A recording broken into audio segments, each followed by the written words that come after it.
we present Dashiell Hammett's The Maltese Falcon, dramatized by Michael Bakewell. In the role of Sam Spade, Tom Wilkinson, Bridget O'Shaughnessy, Jane Lapotaire, Mr. Gutman, Peter Vaughan, and as Joel Cairo, Nicholas Grace. San Francisco, 1928. Thought you'd like a cup of coffee. Thank you, sweetheart. Put it down, will you? What are you reading? Celebrated Criminal Cases of America. In default of anything coming my way. Anything new? No, Sam. No missing husbands or unfaithful wives who need tailing? Well, you should be grateful for that, at least. Where is Miles, anyway? Oh, he went out a couple of hours ago. Didn't say where he was going. Oh, I expect that's him now.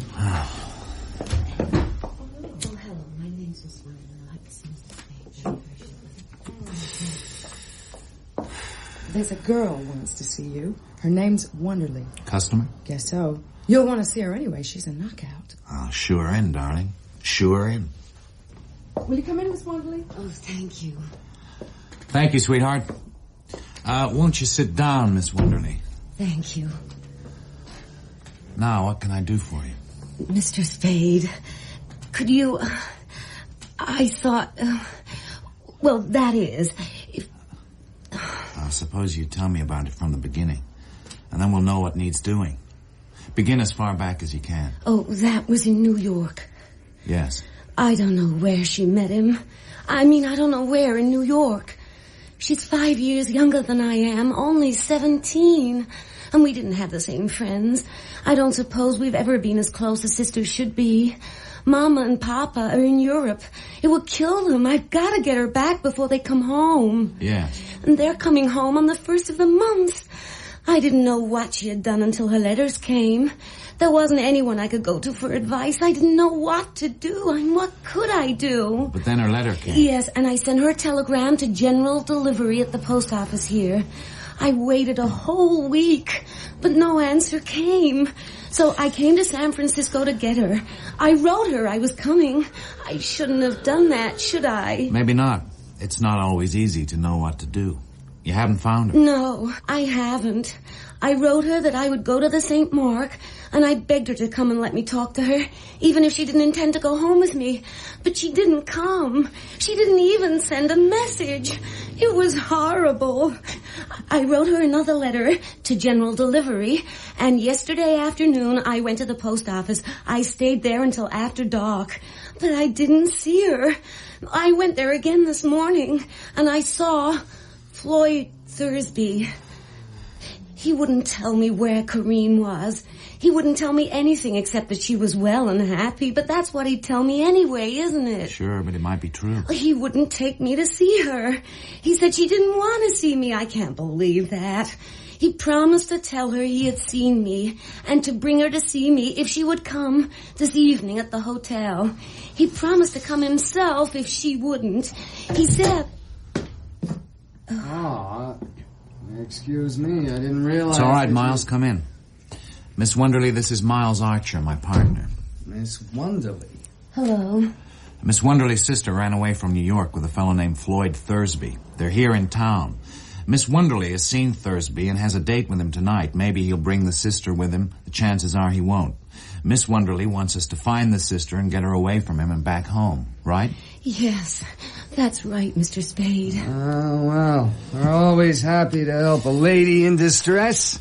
Aren't we, Sam? You shouldn't have any trouble with it. It's simply a matter of having a man at the hotel this evening to shadow him away when he leaves and shadow him until he leads us to your sister. Yeah, we can manage that for you, Miss Wonderly. Oh, but you must be careful. He's a dangerous man. I honestly don't think he'd stop at anything. I don't believe he'd hesitate to kill Corrine if he thought it would save him. You sure he hasn't married her? Oh, he has a wife and 3 children in England. Oh, they usually do, though not always in England. What does he do for a living? I don't know. I haven't the faintest idea. What time is he coming to see you? Oh, after 8 o'clock. All right, Miss Wonderly, we'll have a man there. It'll help if you could meet... Mr. Spade, could you, or Mr. Archer, could either of you look after it personally? I mean, I don't mean that the man you'd send wouldn't be capable, but Oh, I'm so afraid of what might happen to Corrine. Could you? I'd expect to be charged, of course. $200. Would that be enough? Yeah, it would. And I'll look after it myself. Oh, would you, Mr. Archer? Thank you. Thank you, Mr. Spade. Not at all. It'll help some if you either meet Thursby downstairs or let yourself be seen in the lobby with him at some stage. I will. And don't look out for me. I'll see you all right. Thank you, Mr. Archer. Goodbye. Goodbye, Miss Wonderly. Goodbye. Effie, will you show Miss Wonderly out? $200. They're right enough. They had brothers in a bag. Well, don't dynamite her too much. What do you think of her? Sweet. You're telling me not to dynamite her. Maybe you saw her first, Sam, but I spoke first. Well, you'll play hell with her, you will. You got brains. But go easy on her.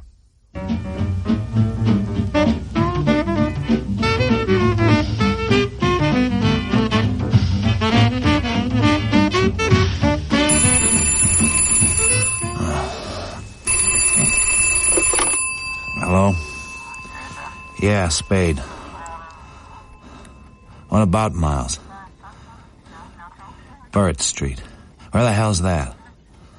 Off Bush Street. Sure, I know it. It'll take me 15 minutes. 5 minutes after 2.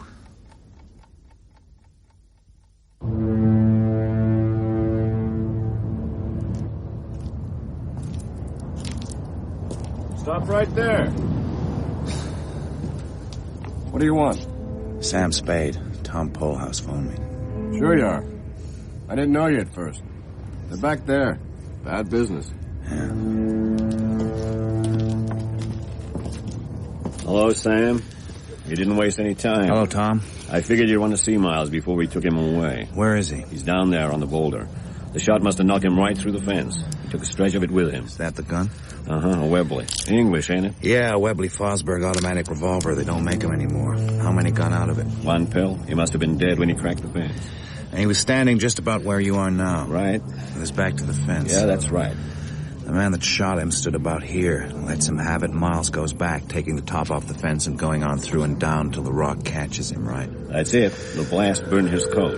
Who found him? The man on the beach, Schilling. He was coming down bush, and just as he got here, a car turning through headlights up here, he saw the top was off the fence. So he came up to look at it, found Miles. What about the car that was turning round? Not a damn thing about it, Sam. Schilling didn't pay any attention to it, not knowing that anything was wrong then. He says nobody didn't come out of here while he was coming down from Powell, or he'd just seen them. The fog's got the ground soggy, and the only marks are where Miles slid down and where this here gun rolled. Anybody hear the shot? Oh, for the love of God, Sam, we only just got here. You coming down for a look at Archer before we move him? No. You sure? You've seen him. You'd see everything I could. His gun was tucked away on his hip, hadn't been fired, his overcoat was buttoned. There's $161 in his clothes. Was he working, Sam? Yeah, he was. Well? He was supposed to be tailing a fellow named Floyd Thursby. What for? What for? He was an Englishman, maybe.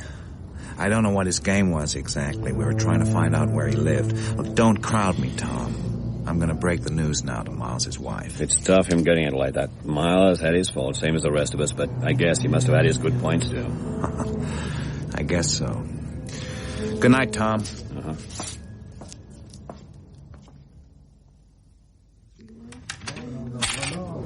Effie, now listen. Miles has been shot. Yeah, he's dead.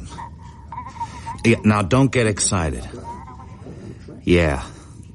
You'll have to break it to Iva. No, I'm damned if I will. You'll have to do it.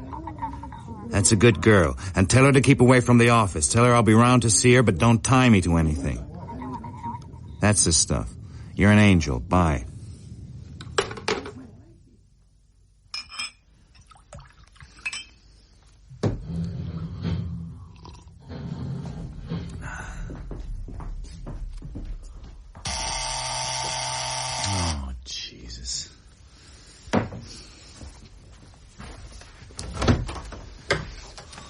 God's sake, Tom, it's 4:30. Just you let us in, Sam. I see you brought your keeper with you. Hello, Dundee. Hello, Spade. Well, you better come in. Take a seat. I'm drinking Bacardi. That do? That'll be fine, Sam.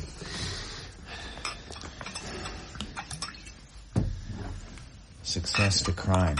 Sam, did you break the news to Mollis's wife? Uh-huh. How did she take it? I don't know anything about women, Tom. The hell you don't. What kind of a gun do you carry, Spade? I don't carry a gun. I don't like them very much. Of course, there are some in the office. I'd like to see one of them. You happen to have one here? No. You sure of that? Look around. Turn the dump upside down if you want. I won't squawk if you got a warrant. Oh, Sam, what the hell? What do you want, Dundee? Talk turkey.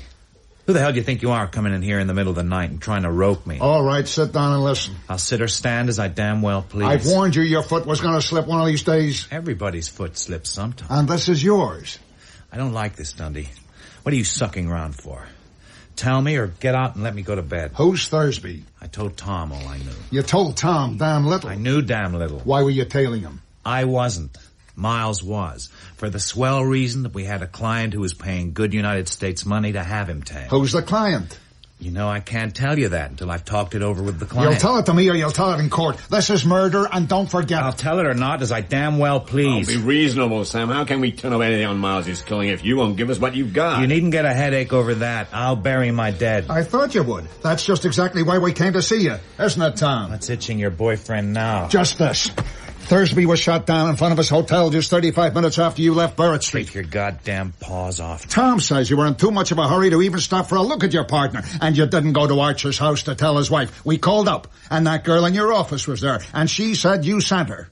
Okay, I give you 10 minutes to get to a phone and do your talking to the girl. I give you 10 minutes to get to Thursby's hotel. You could do it easy in that time. And that gives you 10 or 15 minutes of waiting before he showed up. So, what time did you get home? 20 minutes to 4. I walked around thinking things over. Where did you do your walking? Out Bush Street way and back. Did you see anybody? No witnesses.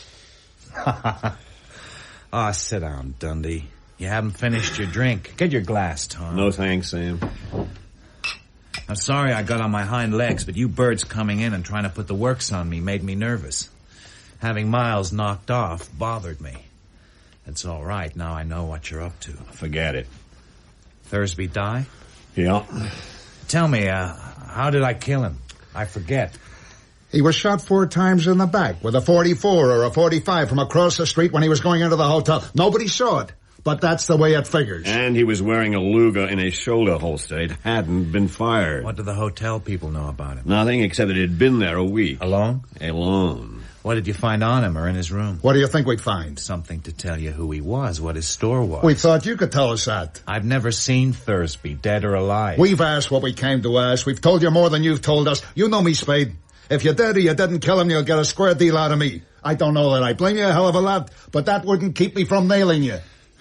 Fair enough. But I'd feel a whole lot better about it if you drink your drink.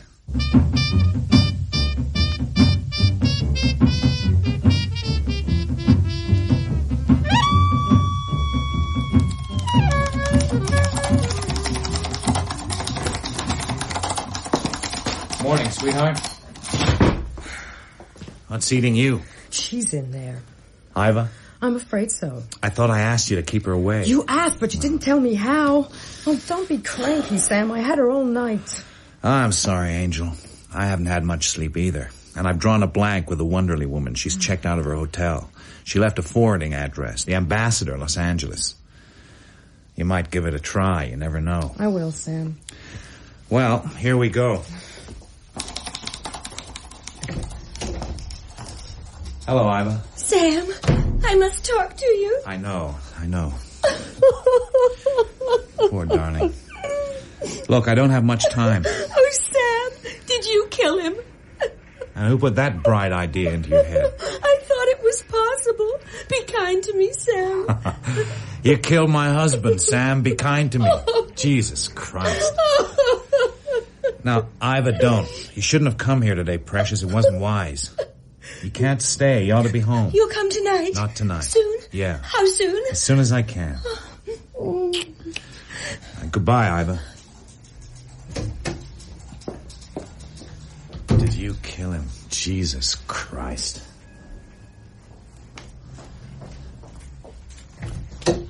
Well, how did you and the widow make out? She thinks I shot Miles. So you could marry her. The police think I shot Thursby. Who's he? Who do you think I shot? The guy Miles was supposed to be tailing. Did you try the ambassador? Yes, they have no reservation for Miss Wonderly. Are you going to marry Iva? Don't be silly. She doesn't think it's silly.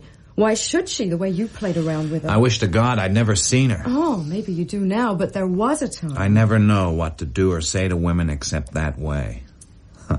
And then I didn't like Miles. Do you suppose she could have shot him? You're an angel. A scatterbrained angel. Oh, am I?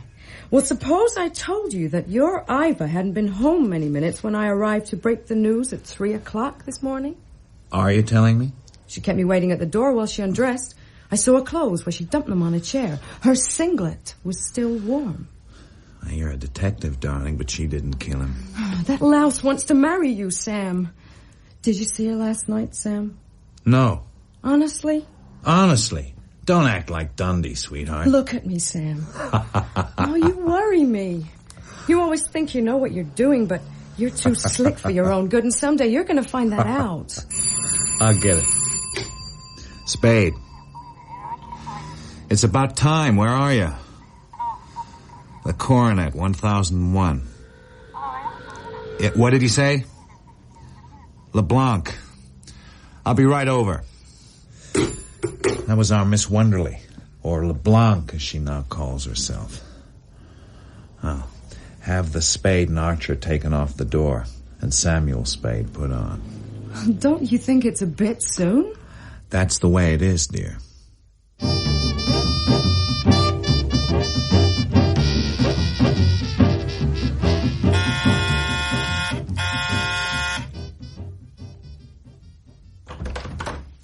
Good morning. Come in, Mr. Spade. I'm sorry everything is in such a mess. I haven't finished unpacking. Please, sit down. So? Mr. Spade, I've a terrible, terrible confession to make. The story I told you yesterday was all a story. Oh, that. We didn't exactly believe your story. You didn't? Then why did you... We believed your $200. I don't know what you mean. I mean that you paid us more than if you'd been telling the truth. And even now you'd still be willing to help me? That depends. The hell of it is, Miss... Is your name Wonderly or LeBlanc? It's really O'Shaughnessy. Bridget O'Shaughnessy. The hell of it is, Miss O'Shaughnessy, that a couple of murders coming together like this makes the police all stirred up, makes everybody hard to handle and expensive. Mr. Spade, tell me the truth. Am I to blame for last night? Not unless there are things I don't know about. You warned us that Thursby was dangerous. Thank you. But I'll always blame myself. Mr. Archer was so alive There's yesterday. There's no time for worrying about that now. Out there, a flock of policemen and district attorneys are running around with their noses to the ground. What do you want to do? I want you to save me from it all. Mr. Spade, do they know about me? Not yet. That's why I've been stalling them till I could see you. But must they know about me at all? I think I'd rather die than that, Mr. Spade. I can't explain now, but can't you somehow manage so that you can shield me from them? So I won't have to answer their questions? Maybe, but I'll have to know what it's all about. I haven't lived a good life. I've been bad. Worse than you could know. But I'm not all bad. Look at me, Mr. Spade. You know I'm not all bad, don't you? Then can't you trust me a little? I've got nobody to help me if you won't help me. I know I've no right to ask you to trust me if I won't trust you. But I can't tell you. I don't mean I don't trust you, but I trusted Floyd, and I've nobody else, Mr. Spade. If I hadn't believed you could save me, I would have run away instead of sending for you. If I thought anyone else could save me, would I be down on my knees like this? Be generous, Mr. Spade. Don't ask me to be fair. I've no right to ask you to help me blindly, but I do. You can help me. Help me. You won't need much of anybody's help. You're good. You're very good. It's chiefly your eyes, I think, and the throb you get into your voice when you say things like, be generous, Mr. Spade. I deserve that. I deserved it, but... Oh, I did want your help so much. And the lie was in the way I said it. Not at all in what I said. It's my own fault if you can't believe me now. Now you're dangerous. Then you won't help me. What happened last night? Floyd came to my hotel at 9 o'clock, and we went out for a walk. I suggested that so Mr. Archer could see him.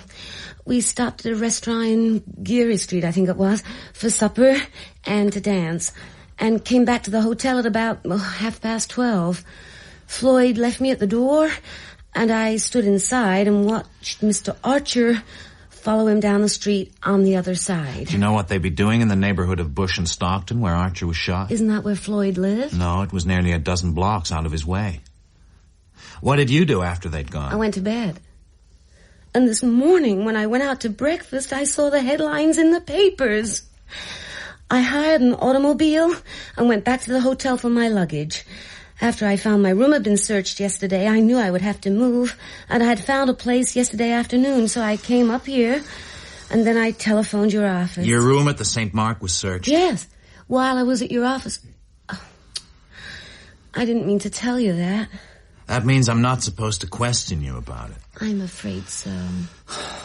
I've got nothing against trusting you blindly, except that I won't be able to do you much good if I haven't got some idea of what this is all about. For instance, I've got to have some sort of line on your Floyd Thursby. I met him in the Orient. We came here from Hong Kong last week. He had promised to help me. He took advantage of my helplessness and dependence on him to betray me. Betray you? How? Why did you want him shadowed? I wanted to find out where he was staying. Wanted to find out what he was doing, whom he was meeting, things like that. Did he kill Archer? Yes, certainly. He had a Luger in his shoulder holster. Archer wasn't shot with a Luger. He had a revolver in his overcoat pocket. You saw it? Oh, I've seen it often. I didn't see it last night, but I know he never wears an overcoat without it. Why all the guns? Well, he lived by them. There was a story in Hong Kong that he had come out there to the Orient as bodyguard to a gambler who had to leave the States, and that the gambler had since disappeared. I don't know. I do know that he always went heavily armed, and that he never went to sleep without covering the floor around his bed with crumpled newspaper so nobody could come silently into his room. You picked a nice sort of playmate. How bad a hole are you actually in? As bad as could be. Physical danger. I'm not heroic, Mr. Spade. I don't think there's anything worse than death. Then it's that. It's that as soon as I'm sitting here, unless you help me. I'm not God. I can't work miracles out of thin air. Who killed Thursby? I don't know. But how is he supposed to be helping you? Why did you bring him here from Hong Kong? Ah, this is hopeless. I can't do anything for you. I don't know what you want. I don't even know if you know what you want. It's no use. You won't go to the police. Go to them. They've been running me ragged since 4 o'clock this morning. I've made myself God knows how much trouble standing them off. For what? For some crazy notion that I could help you. Well, I'll tell them what I know, and you'll have to take your chances. It is hopeless and useless, I suppose. I'll have to take my chances. How much money have you got?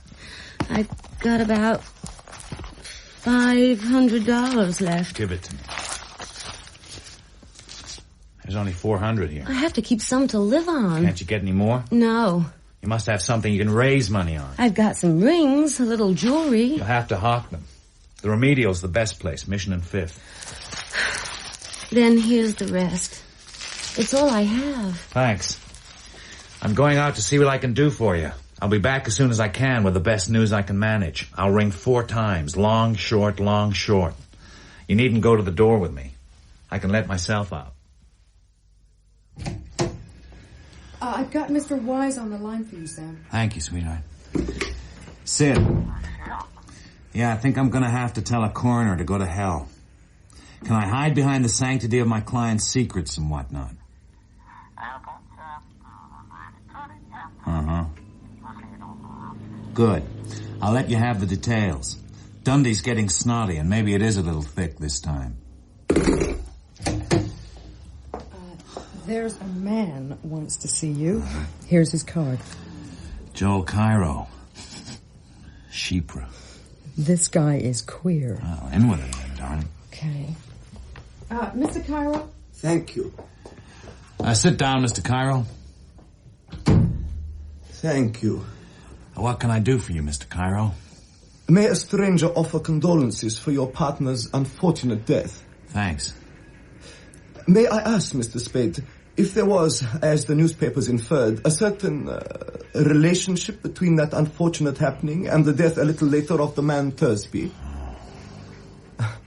I beg your pardon, Mr. Spade. More than idle curiosity made me ask that.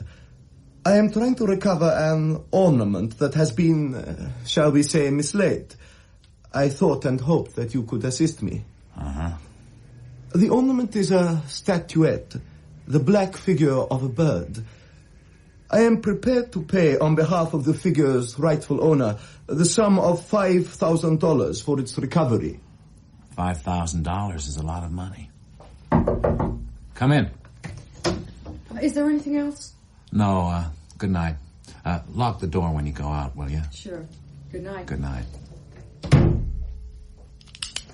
You will please clasp your hands together at the back of your neck. I intend to search your offices, Mr. Spade. I warn you that if you attempt to prevent me, I shall certainly shoot you. Go ahead. I shall first have to make sure that you are not armed. As you wish.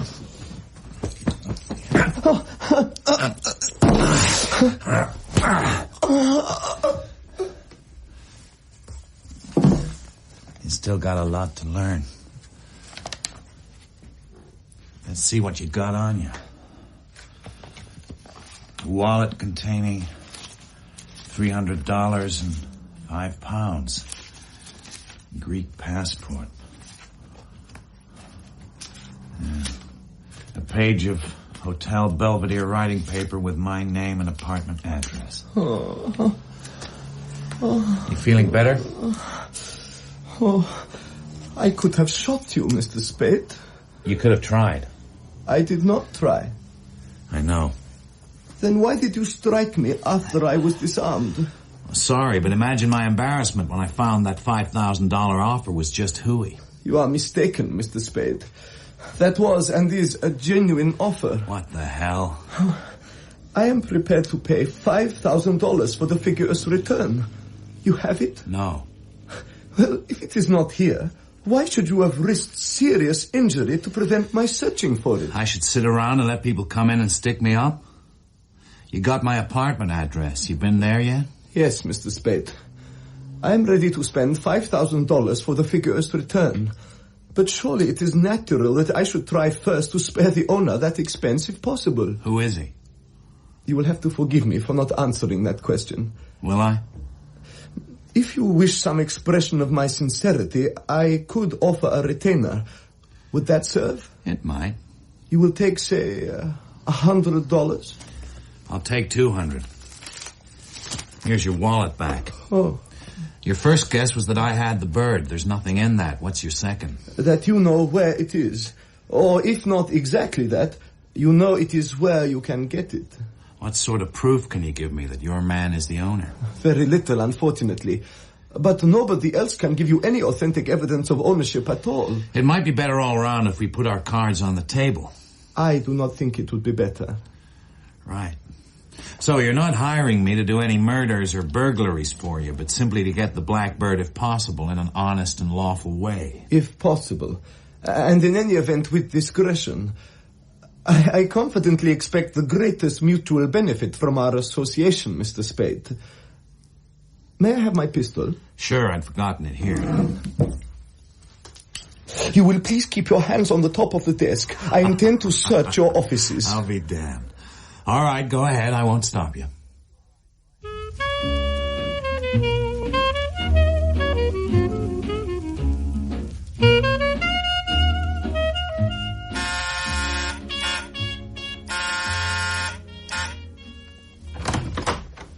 Mr. Spade, do you bring me good news? Let me take your coat. We won't have to make anything public that hasn't already been made public. The police won't have to know about me? No. However did you manage it? Most things in San Francisco can be bought or taken. And you won't get into trouble. Oh, do sit down. I don't mind a reasonable amount of trouble. You aren't exactly the sort of person you pretend to be, are you? I'm not sure I know what you mean. Schoolgirl manner, stammering and blushing and all that. I told you this afternoon that I've been bad. Worse than you could know. That's what I mean. You told me this afternoon in the same words, same tone. It's a speech you've practiced. Very well then, Mr. Spade. I'm not at all the sort of person I pretend to be. I'm 80 years old, incredibly wicked, and an iron molder by trade. But if it's a pose, it's one I've grown into. So you won't expect me to drop it entirely, will you? Oh, it's all right. Only it wouldn't be all right if you actually were that innocent. We'd never get anywhere. I won't be innocent. I saw Joel Cairo tonight. You know him? I saw him tonight. Ooh, it's chilly. I'll put another log on the fire. Oh.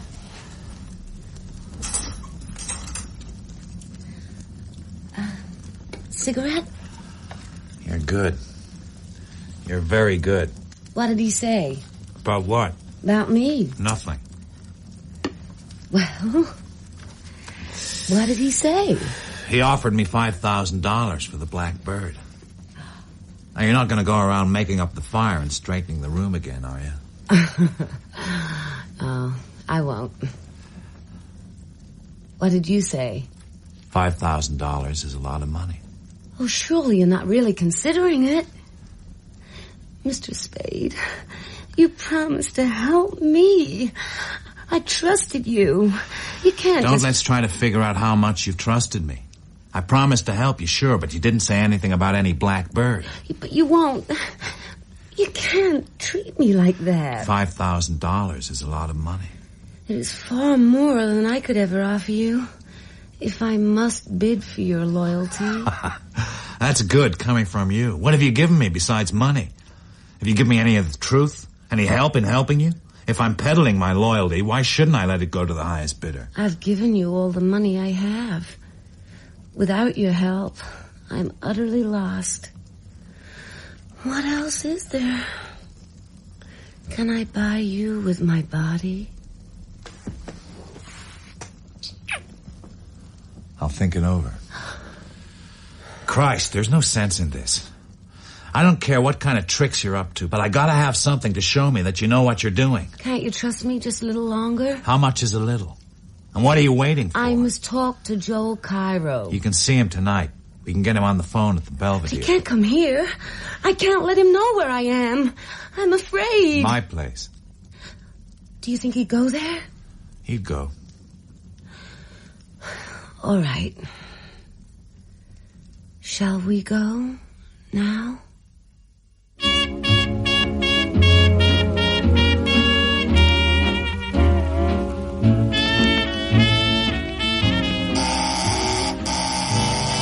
That's him.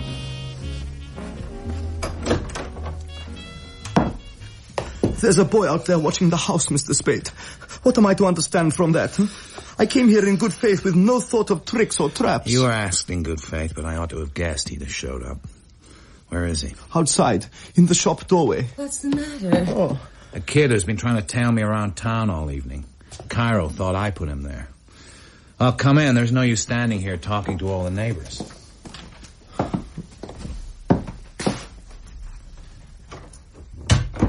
This boy, did he follow you to my apartment? No, I shook him off before that. And I suppose he came back here to try to pick me up again. I am delighted to see you again, Miss O'Shaughnessy. I was sure you would be, Joe. Sam told me about your offer for the Falcon. How soon can you have the money ready? It is ready. In cash? I can be quite prepared to give you this money at, say, 10:30 in the morning. Would that suit you? But I haven't got the Falcon. Then why would I'll have it in a week at the most, though. Where is it? Where Floyd hid it. And you know where that is? I think I do. Then why must we wait a week? Well, perhaps not a whole week. Whom are you buying it for, Joe? I told Mr. Spade. For its owner. So, you went back to him. Naturally I did. I should have liked to have seen that. Exactly what happened to Floyd. Gee. I see. Is he here? I don't know. What difference does it make? It might make a world of difference to, let us say, to Mr. Spade. Or me. Or you. Exactly. And shall we say more certainly, the boy outside. Yes, unless he's the one you had in Constantinople. The one you couldn't make. Stop that, Cairo. And drop the gun. I get it. This is the second time you've put your hands on me. Yeah, and when you're slapped, you'll take it and like it. Who is it? How should I know? Keep quiet. I'll go see what it's all about. Hello, Sam. We thought you wouldn't have gone to bed yet. I want to talk to you, Spade. Well, go ahead and talk. We don't have to do it standing here, do we? You can't come in. It would pay you to play along with a Spade. You got away with plenty, but you can't keep it up forever. Stop me when you can. That's what I'll do. There's talk going around that you and Archer's wife were cheating on him. That sounds like something you thought up yourself. The talk is, that's why he was put on the spot. You oughtn't to try to pin more than one murder on me at a time. Your first idea that I knocked Thursby off because he killed Miles falls apart if you blame me for killing Miles, too. You haven't heard me say that you killed anybody. You're the one that keeps bringing that up. I hope you got something better to do besides pop in here early every morning and ask me damn fool questions. And get damn lying answers. Take it easy. If you say there's nothing between you and Archer's wife, you're a liar. And I'm telling you so. Is that the hot tip that brought you here at this ungodly hour of the night? That was one of them. And the others? Let us in. No chance. All right, Spade. We'll be on to see you now and then. Maybe you're right in bucking us. Think it over. Police, help! I guess we're going in. I guess you are. Police, help! All right, Fairy, drop the gun. What are you up to? Oh, she scratched my face. Look at it. Did you do that? I had to. I was all alone in here with him when he attacked me. I couldn't make myself shoot him. You dirty, filthy liar. She's lying awfully. I came here in good faith and was attacked by both of them. And when you came, he went out to talk to you, leaving her here with this pistol. And then she said they were going to kill me after you left. And I called for help so you wouldn't leave me here to be murdered. And then she struck me with the pistol. Now let's get this straight. What are you doing here? He sent for me. He called me on the telephone and asked me to come here. What did he want you for? He said he wanted to... They wanted to see me. I don't know what about. Well, what happened then? They attacked me. She struck me first, and then he choked me and took the pistol out of my pocket. I don't know what they would have done if you hadn't arrived. Why don't you make him tell the truth? Hey, none of that now. She's impulsive. Yep. What do you want us to think the truth is? Not what he said. Not anything he said. Spade? Don't look at me. I was out in the kitchen mixing an omelet when it happened. Well, Tom, I don't think we'll go wrong pulling them all in. Don't be in a hurry. Everything can be explained. I'll bet. Miss O'Shaughnessy, may I present Lieutenant Dundee and Detective Sergeant Polhouse. Miss O'Shaughnessy is an operative in my employ. That's not true. I hired her recently. Yesterday, as a matter of fact. This is Mr. Joel Cairo, a friend, an acquaintance, at any rate, of Thursby's. He came to me this afternoon and tried to hire me to find something Thursby was supposed to have on him when he was bumped off. It looked funny the way he put it to me, so I wouldn't touch it. Anyway, after talking it over with Miss O'Shaughnessy, I thought maybe we might get something out of him about Miles and Thursby's killing, so I asked him to come up here. Maybe we put the questions to him a little rough, but he wasn't hurt any. Well, what are you going to say to that? I don't know what I should say. Try telling the facts. The facts? Quit stalling. All you got to do is swear a complaint that they took a poke at you. Go ahead, Cairo. Tell him you'll do it, then we'll swear to one against you, and he'll have the lot of it. That's enough. Get your hats. Well, boys and girls, we put it over nicely. Get your hats. Don't you know when you're being kidded? Huh? I dare you to take us in, Dundee. We'll laugh at you in every newspaper in San Francisco. When the bell rang, I said, it's those damn bulls again. They're getting to be a nuisance. Let's play a joke on them. When you hear them going, one of you start to scream, and we'll see how far we can string it along. Cut it out, Sam. Where did the cut on his head and mouth come from? Ask him. Maybe he cut himself shaving. I fell. We were pretending to struggle for the pistol. Horse feathers. You can't get away with that. You belch for help and you gotta take it. No, sir. It was a joke. I'll take you along for packing a gun anyway. Don't be a sap, Dundee. It's part of the plant. It's one of mine. Too bad it's only a 32, or you could find it was the one that Thursby and Miles were shot with. You bastard! Why, you... Just try! No, Sam, for God's sake! Get him out of here, quick. I've had enough of this. Take it easy, Sam. Is that all, Lieutenant? I'm going to, if Mr. Spade will be kind enough to give me my coat. So, it was all in fun. But you're afraid to be left here with them. No, not at all. But it's quite late, and I'm going. I hope to God you know what you're doing, Sam.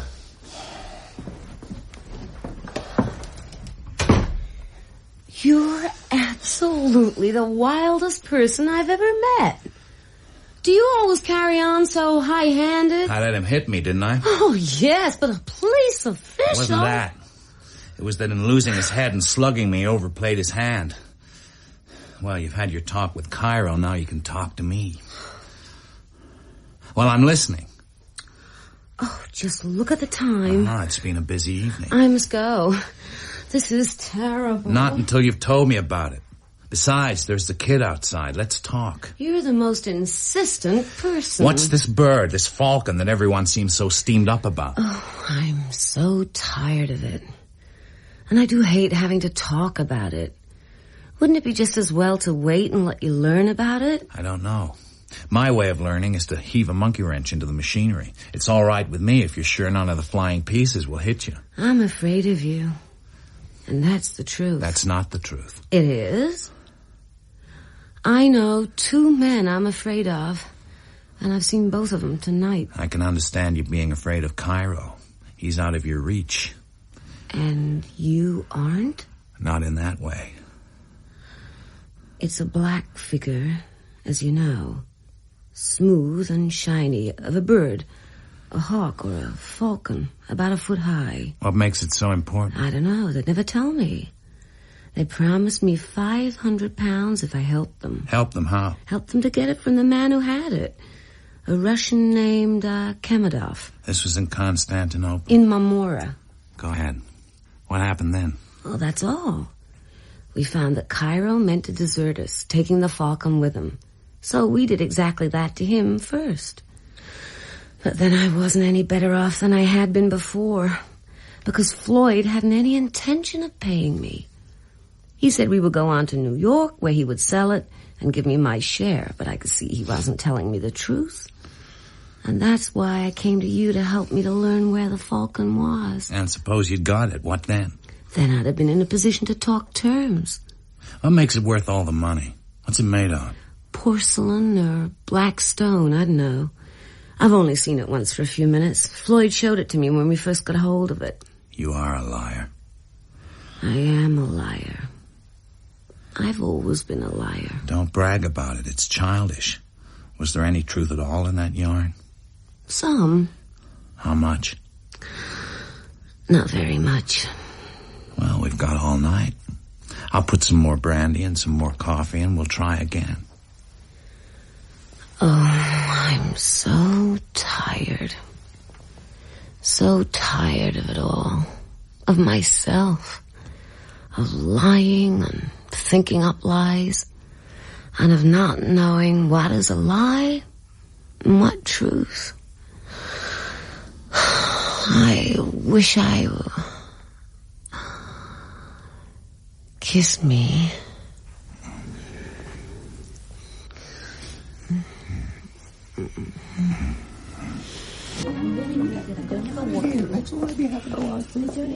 Is Mr. Joel Cairo in, room 635? No, sir, he's not in the hotel. Any idea what time he left? He didn't return last night, sir. I see. Sorry, I can't help you any further. That's all right. I just spotted somebody who can. You're welcome.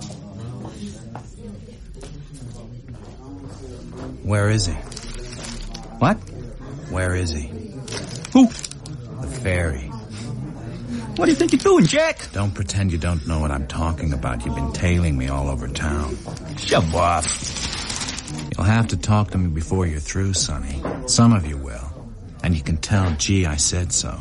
You keep asking for it, you're gonna get it. I told you to shove off, now shove off. People lose teeth talking like that. Now you just be a good boy and run along to G and tell him what I said. I won't forget you. Spade. Ah. Yes, Mr. Cairo.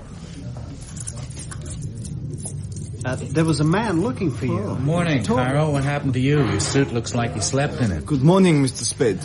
Let's go someplace we can talk. You will please excuse me, Mr. Spade. Our conversations in private have not been such that I am anxious to continue them. Pardon me speaking bluntly, but it is the truth. You mean last night? What else in hell could I do? I thought you'd see that. If you pick a fight with Miss O'Shaughnessy or let her pick one with you, I gotta throw in with her. I don't know where that damn bird is. You don't either. She does. How in the hell are we gonna get it if I don't play along with her? You have always, I must say, a smooth explanation ready. What do you want me to do, Cairo? Learn to stutter? Let's go over there. We can talk quietly. Huh.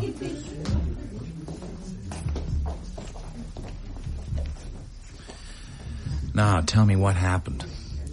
Did Dundee take you down to the hall? Yes. How long did they work on you? Until a little while ago, and very much against my will. I shall certainly take the matter up with the Consulate General of Greece, and with an attorney. Go ahead and see what it gets you. What did you let the police shake out of you? Not a single word, Mr. Spade. I adhered to the course you indicated earlier in your rooms, though I certainly wished you had devised a more reasonable story. I felt decidedly ridiculous repeating it. Sure, but its goofiness is what makes it good. You sure you didn't give them anything? You may rely upon it, Mr. Spade. I did not. You'll be hearing from Dundee again. Stay dummied up on him and you'll be all right. And don't worry about the story's goofiness. A sensible one would have had us all in the cooler. You may be right. And now, Mr. Spade... I know. You'll be wanting sleep if you've been standing up under a police storm all night.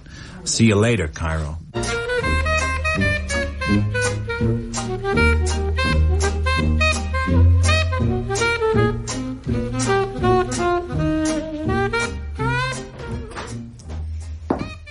Morning, sweetheart. No, not yet. No, I'll have him call you as soon as he gets in, Iva. That's the third time she's called this morning. She sounds frantic. Uh-huh. Your Miss O'Shaughnessy's in there. What else? A man called G called up. What did he say? He said when he comes in, will you please tell him that G, who got his message, phoned and will phone again. Thank you, darling.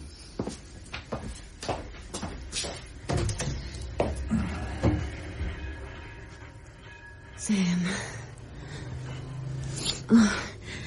Somebody has been in my apartment. It's all upside down. Anything taken? I don't think so. I don't know.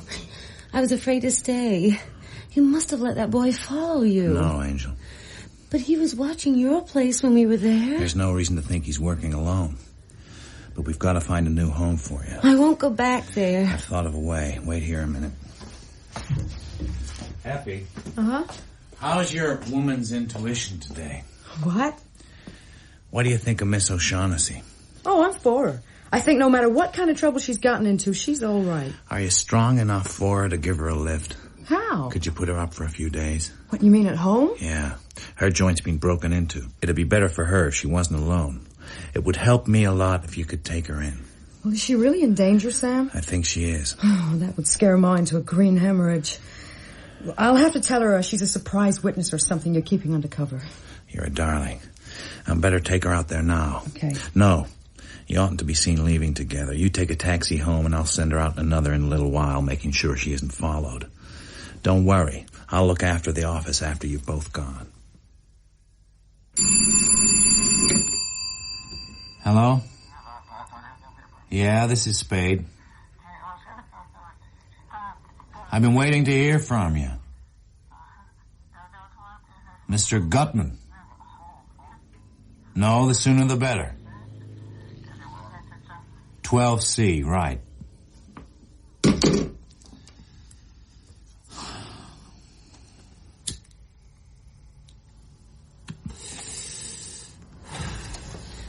Sam. Iva, honey, hello. Oh, Sam, forgive me. Forgive me. Sure, I forgive you. What for? I sent those policemen round last night. I was sitting in the car waiting outside your apartment when you went in with that woman. I was mad, crazy with jealousy, and I phoned them that if they'd go there, they'd learn something about Miles's murder. Did you tell them who you were? Oh, no. But I told them you were having an affair with Miles's wife. That was a dumb trick, but it's done now. You better run along home. I'm sorry. I know you won't forgive me. There's just one thing. Yes, Sam. Where were you the night Miles was shot? Home. No, I know you weren't. Effie Perrine told you that. I saw her looking at my clothes and snooping around. Where were you? I was following Miles. Jesus. He told me he had a date with a girl. If I wanted to get a divorce, now was my chance. I followed him to the St. Mark's and saw he was shadowing a man and a girl, the one you were with last night. I realized he was just kidding. I went round to your apartment, but you weren't there. What time was that? Around 10:30. And then? I couldn't go home. I didn't want to be there when Miles got back. I went to a movie. There's a place in Powell Street that's open till 1. Then I went and had a meal, and then I went home. But Miles wasn't there. It's stupid, but I was mad he wasn't home first. So I took the car out of the garage again and went back to your place. By which time I was looking at Miles's body. Jesus, what a swell lot of merry-go-round driving. Then what? Then I went home again. I was just undressing when Effie arrived. Oh, do you believe me? Sure I do. Now run along. I got an appointment. Oh, Sam. Beat it.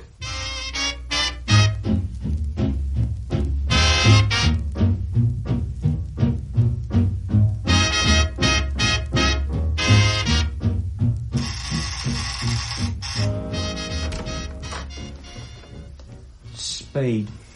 Nice to see you again, Sonny. Thank you, Wilma. You can leave us now. Mr. Spade. How do you do, Mr. Gutman? Sit down. Let me get you a drink. Whiskey? Thanks. We begin well, sir. I distrust a man that says when. If he's got to be careful not to drink too much, it's because he's not to be trusted when he does. Well, sir, here's to plain drinking and clear understanding.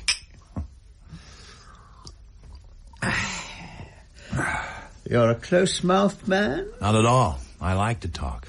Better and better. I distrust a close-mouthed man. He generally picks the wrong time to talk and says the wrong things. Talking something you can't do judiciously unless you keep in practice. We'll get along, sir, that we will. Cigar, sir? Thank you.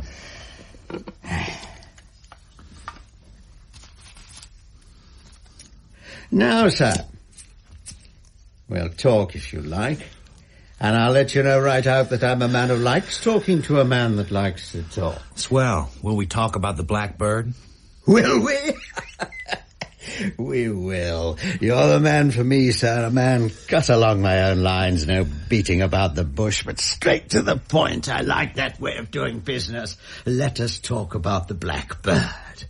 But first, sir, answer me a question, please. You're here as Miss O'Shaughnessy's representative? It depends. It depends on what? If I knew what it depends on, I could say yes or no. Maybe it depends on Joel Cairo. Maybe. You could say then that the question is which of them you'll represent. You could put it that way. It will be one or the other. I didn't say that. Who else is there? There's me.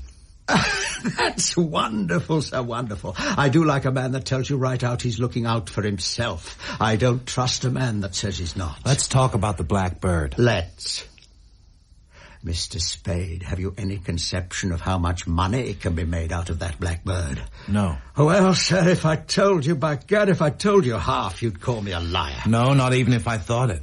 But if you won't take the risk, just tell me what it is and I'll figure out the profits. You mean you don't know what it is? Oh, hell, I know what it's supposed to look like. I know the value you people put on it. I don't know what it is. She didn't tell you? No. A lovely girl, sir. She must know. And Cairo didn't either? Cairo is cagey. He's willing to buy it, but he won't risk telling me anything I don't know already. How much is he willing to buy it for?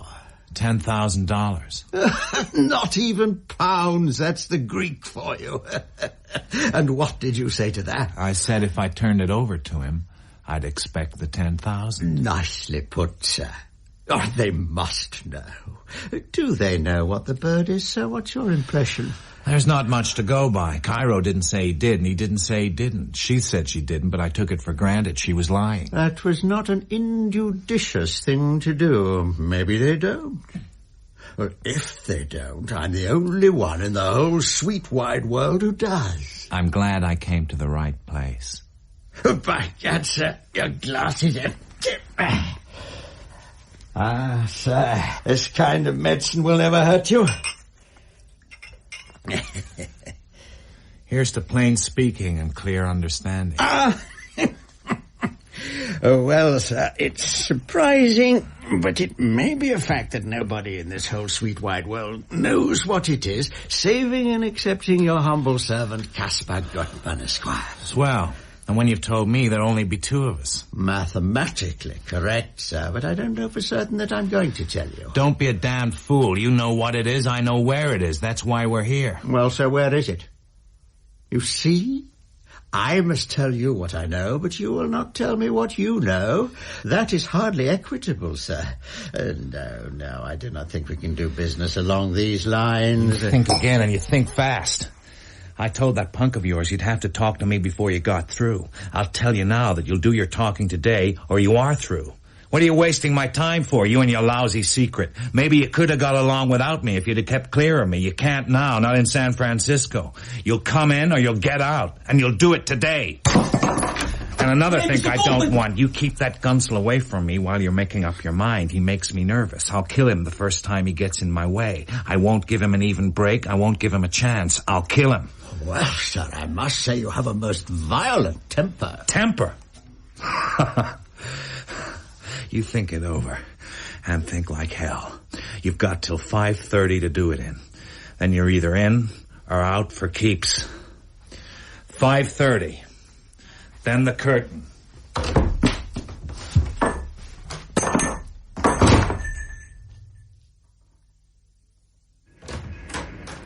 Sam, what happened? What happened where? Miss O'Shaughnessy, why didn't she come? She didn't get there? I waited and waited, and she didn't come. I couldn't get you on the phone, so I came back here. Oh, did you send her out in a taxi? Of course I did. And you sure she... Someone must have followed her. Nobody followed her. What do you think I am, a goddamn schoolboy? I'm going out to talk to the taxi drivers. I'll find her if I have to dig up sewers. Stay here till I'm back or you hear from me.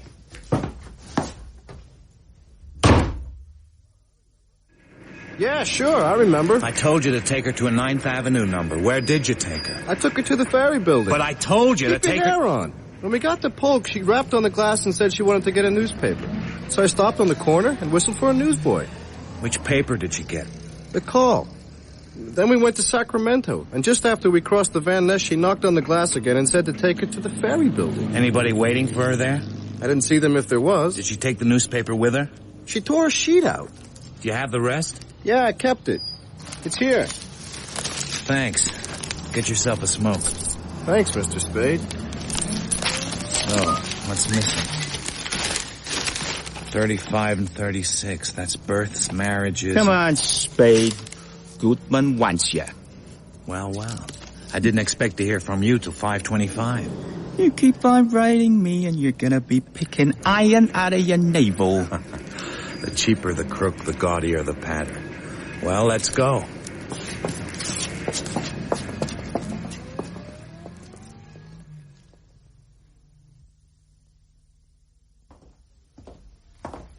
Keep straight on along the corridor, Spade. You know the way. You have to keep on poking that thing in my back. Hey, how long you been off the Gooseberry Lake, kid? Now look here, you I'll take the gun. And the other one. Come on. This'll put you in solid with your boss, kid.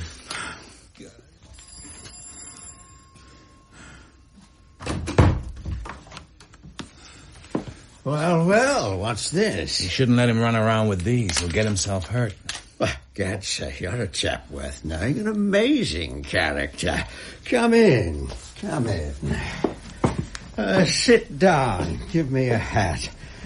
You may leave us, Wilmer. A drink, sir. Thanks. No, sir, I hope you'll let me apologize. Never mind that. Let's talk about the Black Bird. Oh, very well, sir. Let's hear. Thanks. What do you know, sir, about the Order of the Hospital of St. John of Jerusalem, later called the Knights of Rhodes and other things? Not much. Only what I remember from history in school. Crusaders or something. Very good. Now, you'll remember that Suleiman the Magnificent chased them out of Rhodes in 1523. No. Well, sir, he did, and they settled in Crete. And they stayed there for 7 years until 1530, when they persuaded the Emperor Charles V to give them Malta, Gozo, and Tripoli. Yeah? Yes, sir, but with this condition. They were to pay the Emperor each year the tribute of 1 falcon in acknowledgement that Malta was still under Spain, and if they ever left it, it was to revert to Spain. Understand? Yeah. Have you any conception of the extreme, the immeasurable wealth of the order at that time? If I remember, they were pretty well fixed. Pretty well, sir, is putting it mildly. They were rolling in wealth, sir. You've no idea. None of us has any idea. For years they'd preyed on the Saracens, had taken nobody knows what spoils of gems, precious stones, silks, ivory. Well, now, what could be more natural than for these immeasurably wealthy knights to look around for some way of expressing their gratitude to the Emperor? Well, so that is exactly what they did, and they hit on the happy thought of sending Charles not an insignificant live bird, but a glorious golden falcon, encrusted from head to foot with the finest jewels in their coffers. Well, sir, what do you think of that? I don't know. Well, those are facts. Historical facts, not school book history, not Mr. Wells's history, but history nevertheless. The bird was sent in a galley commanded by a French knight named Cormier or Corvair, a member of the order. It never reached Spain. You know of Barbarossa, Redbeard, Khayr-ed-Din? No. A famous admiral of buccaneers, sir. He took the galley and he took the bird. The bird went to Algiers, that's a fact, and there it remained for 100 years, until it was carried away by an English adventurer who was with the buccaneers for a while, Sir Francis Verney. There's nothing said about the bird in Lady Frances Verney's Memoirs of the Verney family during the 17th century. I looked. And Verney didn't have it with him when he died in Messina in 1615. He was stony broke. But, sir, it did go to Sicily. According to Caruti, the author of Storia del Regno di Vittorio Amadeo II, it was one of Victor Amadeus's wedding gifts to his wife.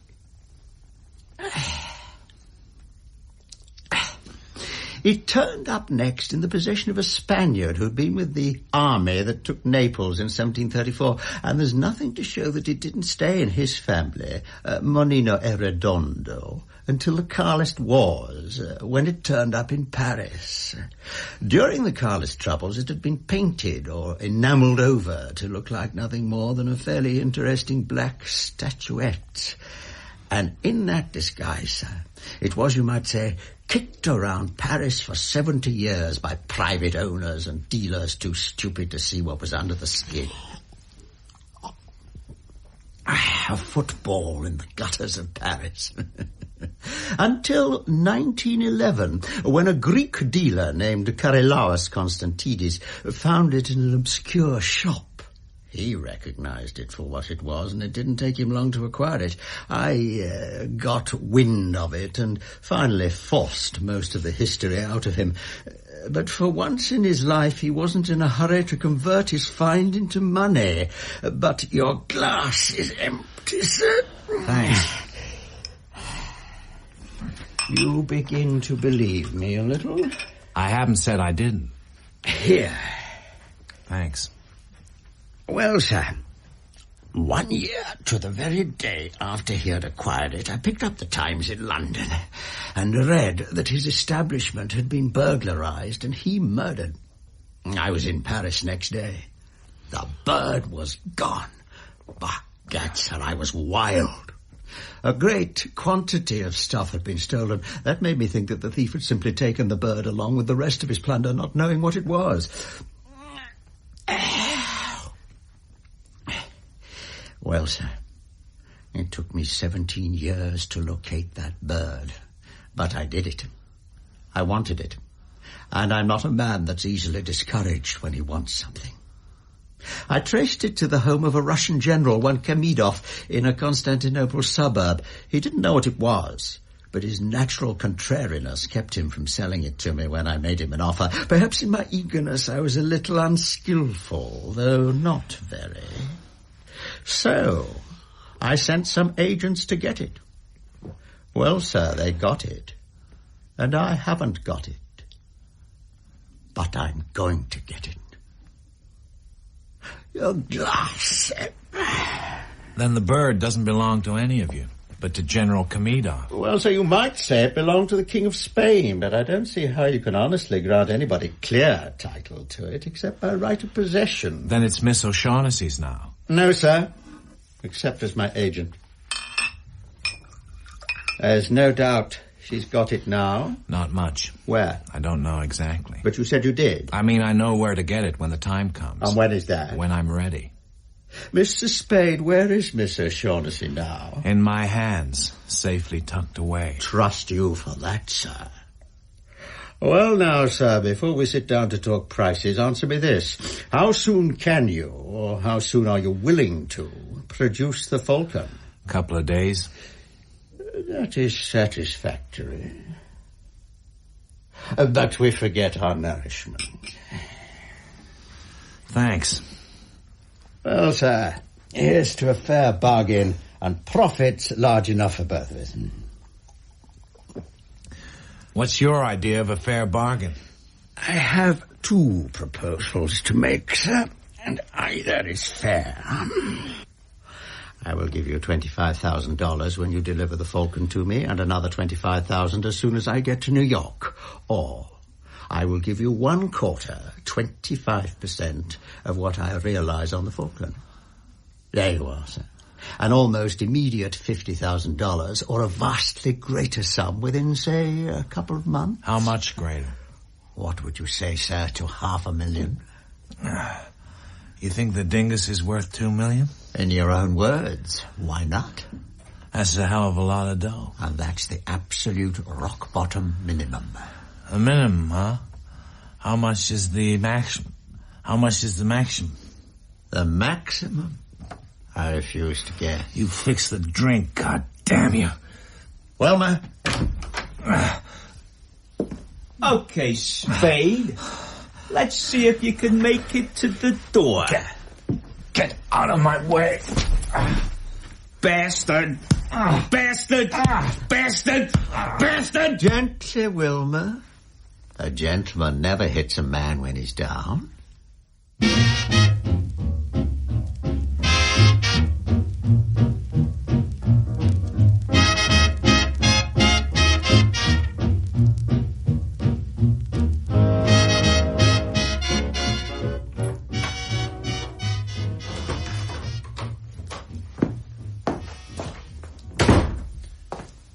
What the hell?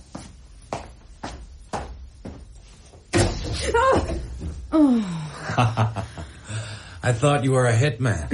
I saw the light under the door. So, you finally got back. Oh, God, what time is it? 6 o'clock. What are you doing here? Well, you told me to stay till you got back or phoned. So you've been here all night? You're the sister of the boy who stood on the burning deck. Your head, what happened? I don't know whether I fell or was slugged.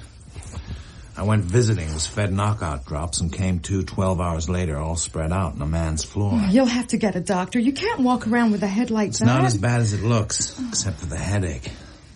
Cold water ought to help. Anything turn up after I left? Yeah, the district attorney's office phoned. He wants to see you. Himself? Mm-hmm, that's the way I understood it. I think he means business, Sam.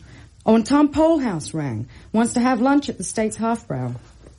Anything else? A boy came with a message from Mr. Gutman. I got it. That's how I got this. Well, then what's it all about? I don't know, sweetheart. He didn't slip me the drops until after I told him he'd have to wait for a couple of days for what he wanted. Maybe he figured he could get it without my help in that time. He didn't get any word from the O'Shaughnessy? No, Sam, nothing. Has this got anything to do with her? Something. Look, sweetheart, I'm going back to freshen up, and you better go home and get some sleep. And I'd better drop in on the DA. Did you buy the call yesterday? No, Sam. Why? Just a thought. I'll call in at their business office. See you later.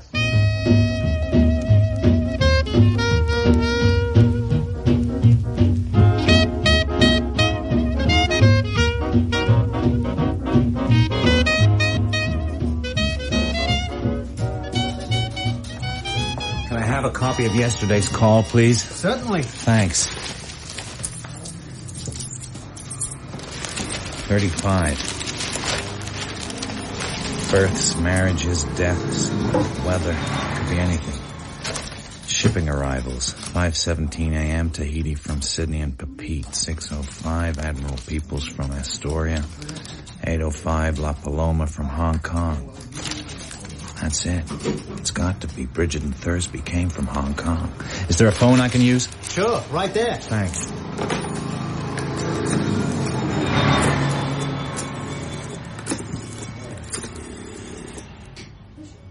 Hello, shipping office? Can you tell me where the Paloma is docked? It came from Hong Kong yesterday morning. Uh-huh. It's what? Jesus. So that's what all the racket's about.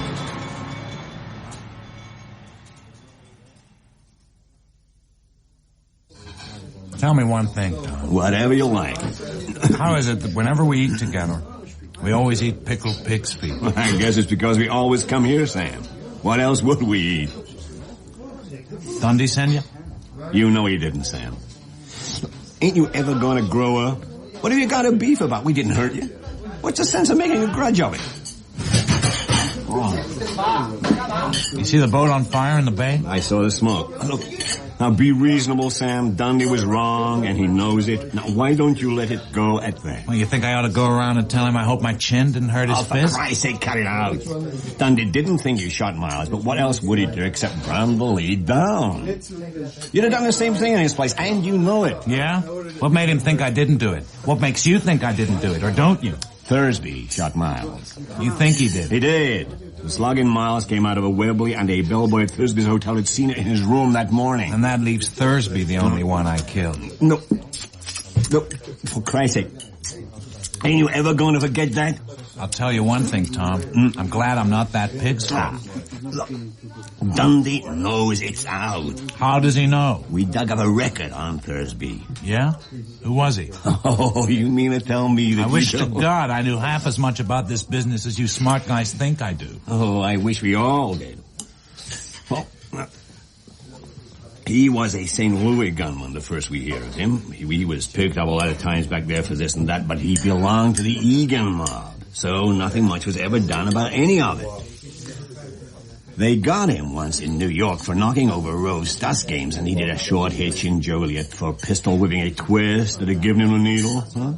But after that, he took up with Dix Monahan and didn't have any trouble getting out whenever he happened to get in. Dixie was almost as big a shot as Nick the Greek in Chicago gambling. This Thursby was Dixie's bodyguard, and he took the run out with him when Dixie got in wrong with the rest of the boys over some gambling debts. Waiter? Oh, that was a couple of years back. Now, this is the first time Thursby's been seen since. And Dixie? Nobody's seen him. Unless you know something. This is all new stuff to me, Tom. Oh, I guess it is. Where did you pick up all this news about Thursby? Some of it's on the records, the rest, well, we get it here and there. From Cairo, for instance. Not a word of it. You poisoned that guy for us. You mean a couple of high-class sleuths like you and Dundee worked on that Lily of the Valley all night and you couldn't crack him? What do you mean all night? We worked on him for less than a couple of hours. We saw we weren't getting nowhere and we let him go. Is that so? Uh-huh. I'll get the check. I got a date with the DA this afternoon. Huh? He sent for you? Yeah. You won't be doing me any favor by telling him I've talked to you about this. Well, Mr. Spade, I hear that you and the police haven't been hitting it off too well lately. Nothing serious. Dundee gets too enthusiastic. Now, if you'd prefer not having the stenographer here, we can dismiss him. He's here simply as a matter of convenience. I don't mind him a damn bit. I'm willing to have everything I say put down, and I'm willing to sign it. I don't intend asking you to sign anything. Now, I wish you wouldn't regard this as a formal inquiry at all. And please don't think I've any belief in those theories the police seem to have formed. I'm glad of that. So, who killed Thursby? I don't know. Well, perhaps you don't know, but you could certainly make an excellent guess. Maybe, but I wouldn't. Not even in an informal talk. Well, why shouldn't you, if you've got nothing to conceal? Everybody has something to conceal. And you have? My guess is, for one thing.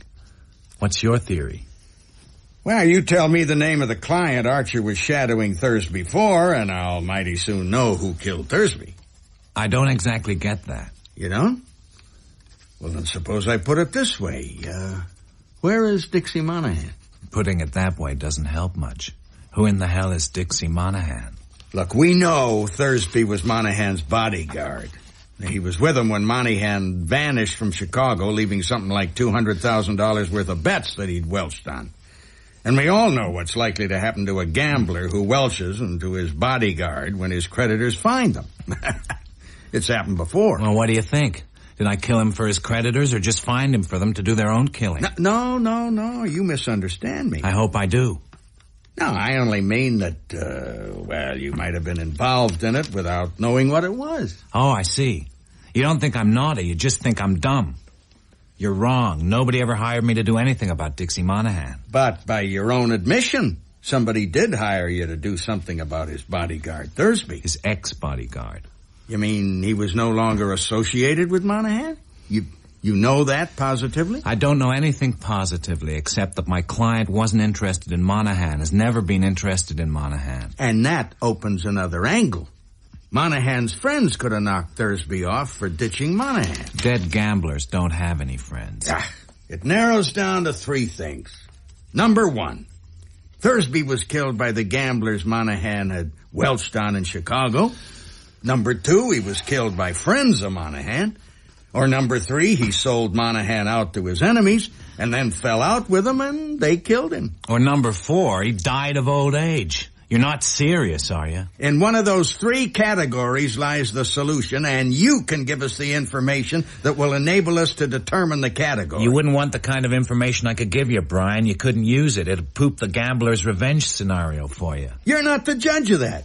Right or wrong, I am nonetheless the district attorney. I thought this was an informal talk. I am a sworn officer of the law 24 hours a day, Spade, and neither formality nor informality justifies your withholding from me evidence of crime. Except, of course, on certain constitutional grounds. You mean if it might incriminate me? Well, I got better grounds than that, or grounds that suit me better.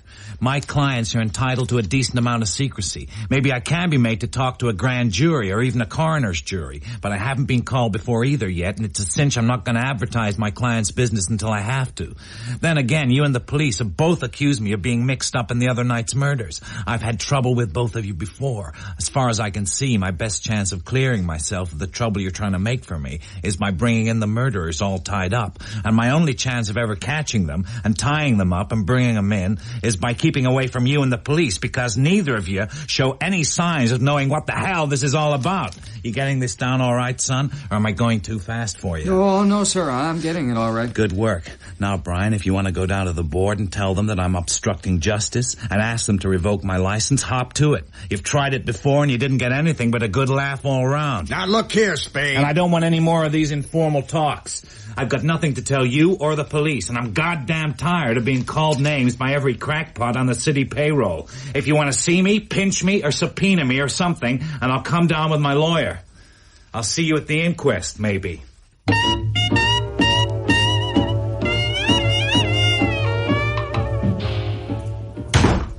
How'd it go? How did what go? The district attorney. Well, we didn't kiss when we parted. He got snotty, but so did I. He means trouble. Have you found out where Miss O'Shaughnessy is, Sam? I know where she went. Where? She went down to a boat in the harbor, the Paloma. She went there? But that was the boat that caught fire. They had to tow it out from the pier. Was she... She's all right. At least she left the boat before the fire started. What happened? She went straight there after leaving the cab at the ferry building. But she had to hang around till early evening because the captain, a guy named Jacoby, wasn't around. When he came back, she ate with him in his cabin. After the meal, there were 3 more visitors, Gutman, Cairo, and the kid who delivered Gutman's message to you yesterday. And it's hard to get anything out of the crew, but they had a row. And somewhere around 11 o'clock, a gun went off in the captain's cabin. The captain told the watchman that everything was all right. Shortly after midnight, the captain and the 4 of them left the boat. The captain hasn't been back since. Well, what caused the fire? I don't know. It was discovered in the hold late this morning. The chances are... What the hell? There! There's Spade. I'm Spade. You know... Bridget O'Shaughnessy.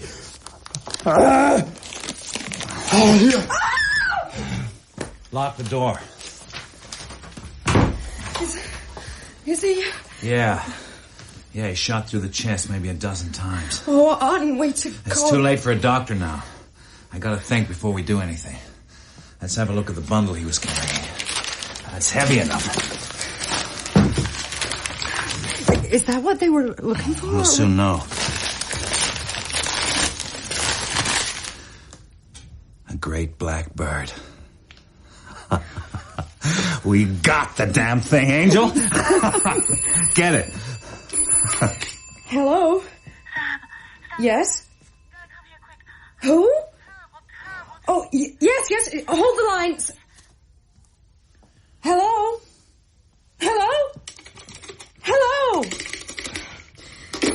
It was Miss O'Shaughnessy. She's in danger. Her voice was... Oh, it was awful, Sam.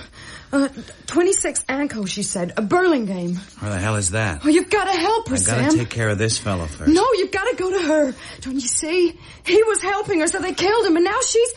You've got to go. All right. As soon as I gone, phone the police. Right. Tell it as it happened.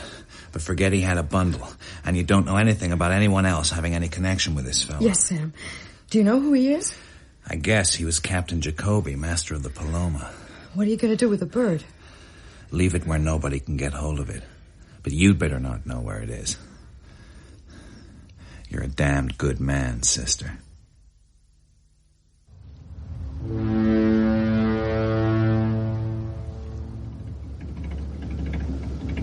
Know where Anco Avenue or Road or Boulevard is in Burlingame? Nope. But if she's there, we can find her. Let's do that. Hop in, Mr. Spade. We must be pretty near it now. Third or fourth house on the other side. Okay, drop me here. And keep the engine running. We may have to leave in a hurry.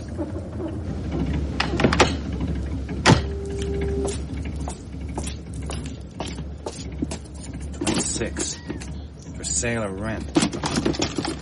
Key at 31.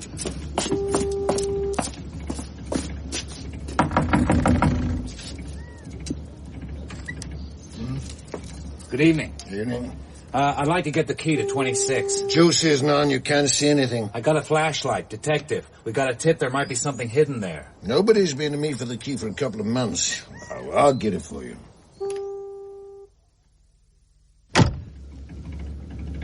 Nothing? Not a thing.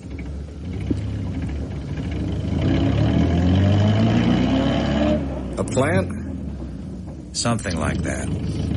Where to now, Mr. Spade? Home. I've had enough. Your partner got knocked off, didn't he?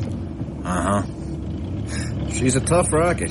You can have it for mine. Well, hack drivers don't live forever. Maybe that's right. But just the same, it'll always be a surprise to me if I don't.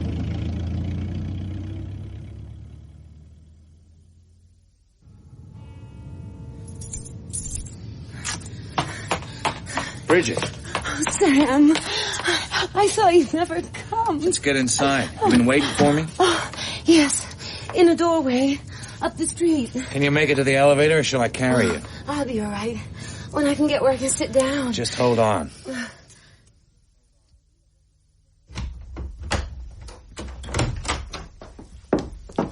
Sam! I wouldn't try to run for it if I were you. Wilma has you covered. So have I, Mr. Spade. Well, sir, as you can see, we're all here. Why don't we sit down and be comfortable and talk? Sure. We'll talk. Just a minute, Spade. Get away. You're not going to frisk me. Stand still and Put your shut paw up. on me and I'm going to make you use the gun. Ask your boss if he wants me shot before we talk. Never mind, Wilma. You're certainly a most headstrong individual, my dear sir. Let's be seated. I told you I didn't like that punk. Sit by me, sweetheart. Well, sir, let's get down to business. Let's do that. How soon are you ready to make the first payment and take the Falcon off my hands? What's the rest of that? Here. $10,000. We were talking about more money than this. Yes, sir, we were, but this is genuine coin of the realm, and there are more of us to be taken care of now. In short, sir, the situation has changed. Sure. You and Cairo are together now, but I've got the Falcon. I shouldn't think it would be necessary to remind you, Mr. Spade, that though you may have the Falcon, we certainly have you. I'm trying not to let that worry me. We'll come back to the money later. There's one other thing I want to have taken care of. We've got to have a fall guy. I don't think I understand you, sir. The police have got to have a victim. Somebody they can stick for those 3 murders. Only 2 murders, Mr. Spade. Thursby undoubtedly killed your partner. All right, 2.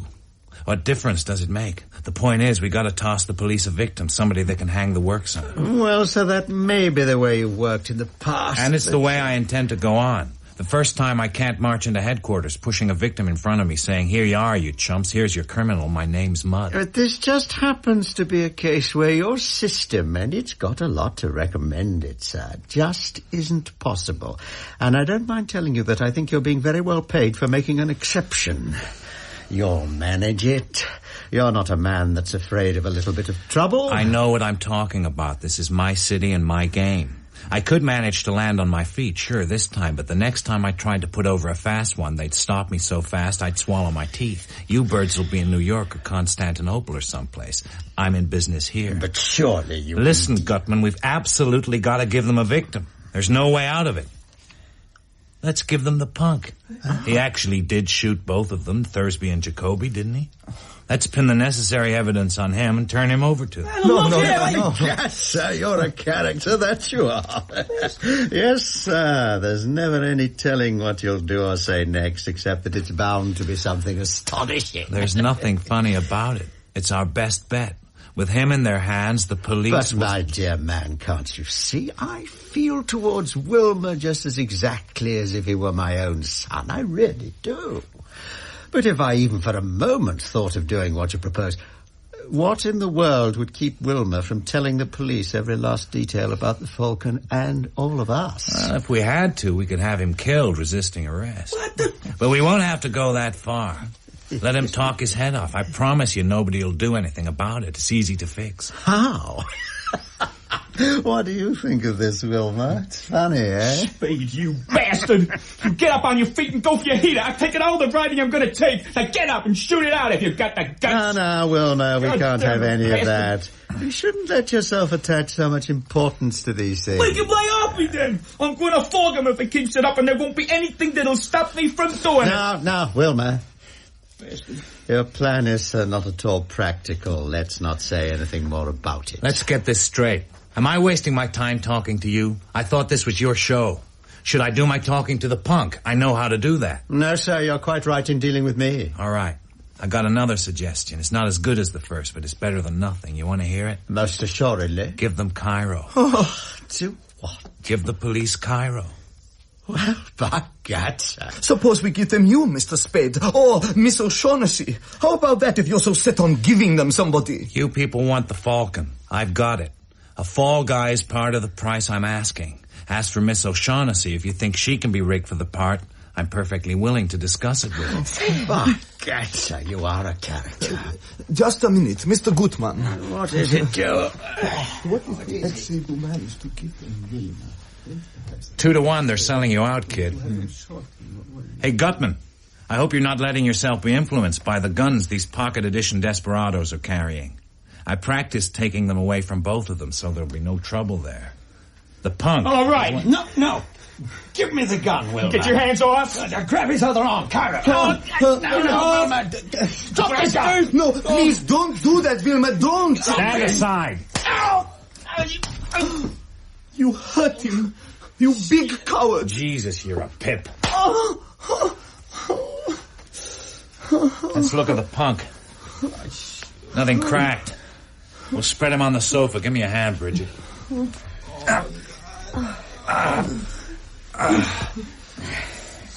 Okay. There's your fall guy.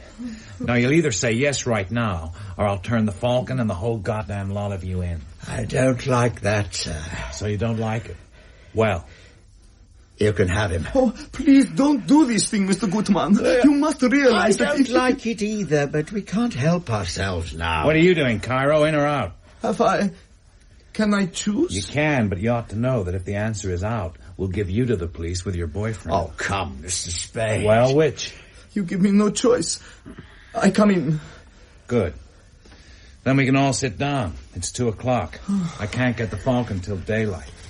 We got plenty of time to arrange everything. I think it would be best for all concerned if we did not get out of each other's sight until our business has been transacted. You have the envelope. I think Miss O'Shaughnessy has it. Yes, I have it.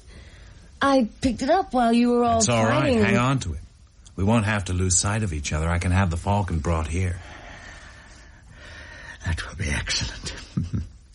Then, sir, in exchange for the $10,000 in Wilmer, you will give us the Falcon and an hour or two of grace, so we won't be in the city when you surrender him to the authorities. I can hold him here all day if you want.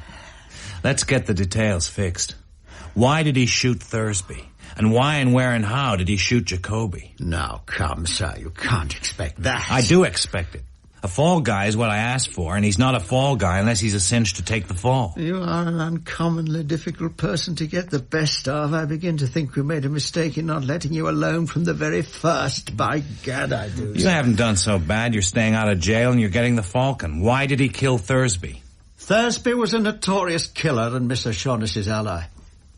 His removal might make us stop and think that perhaps it would be best to patch up our differences with us after all. You didn't think he might have the Falcon? We had the advantage of knowing Miss O'Shaughnessy far too well for that, though we didn't know then that she had given the Falcon to Captain Jacoby in Hong Kong to be brought over in La Paloma while they took a faster boat. You didn't try to make a deal with him before you gave him the work? We certainly did.